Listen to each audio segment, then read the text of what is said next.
எத்தனை சாமி வந்ததையா,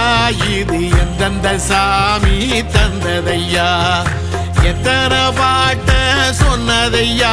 அத சுத்துற பூமி கண்டதையா, அடிச்சு வீசும் காத்துலையும் அந்த தகப்பனாச சுத்துதையா,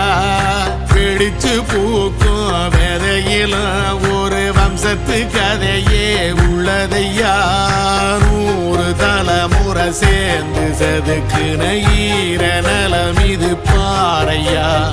வாழும் வரையிலும் நீயும் விதைக்கிற கடமை இருக்கு கேளையா, கோடி விளக்காயேந்தி கிடந்த வீடும் இருண்டது ஏனையா, மாட விளக்கா நீயும் வரத்தான் வீடும் ஏங்கி நிக்குதையா.